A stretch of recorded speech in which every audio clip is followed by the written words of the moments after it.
नागपुरातील वाढत्या तापमानामुळे आग लागण्याच्या घटनांमध्ये वाढ झाली आहे। यातच शहराच्या अंबाझरी परिसरातल्या बायोडायव्हर्सिटी पार्कमध्ये गुरुवारी रात्री उशिरा भीषण आग लागली। या आगीचे लोळ दूरवरून दिसत होते। सुदैवाने या आगीत कोणतीही जीवितहानी झाली नसली तरी वनसंपदेचे मात्र मोठ्या प्रमाणात नुकसान झालं आहे।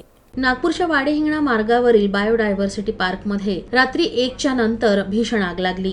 जवळपास 1 किलोमीटर रुंदीच्या परिसरात लागलेल्या आगीत बायोडायव्हर्सिटी पार्कमधील गवत आणि झुडपं जळून राख झाली। वाडेहिंगणा मार्गावरील बायोडायव्हर्सिटी पार्क सुमारे 2000 एकर क्षेत्रात पसरला आहे। या ठिकाणी ससे, हरिण आणि रानडुक्कर, बिबट असे प्राणी आणि पक्ष्यांच्या शेकडो प्रजाती पाहायला मिळतात। गेल्या वर्षीही उन्हाळ्यात बायोडायव्हर्सिटी पार्कमध्ये उन्हाळ्याच्या काळात आग लागून शेकडो एकर जमिनीवरील गवत आणि झुडपांचं नुकसान झालं होतं आणि यावर्षी देखील या आगीत मोठ्या वनसंपदेचं नुकसान झालंय।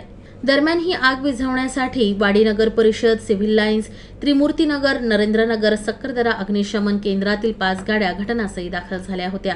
त्यांनी अथक प्रयत्नांनी पहाटेपर्यंत आगीवर नियंत्रण मिळवलं, तर या आगीचे लोळ दूरवरून दिसत होते।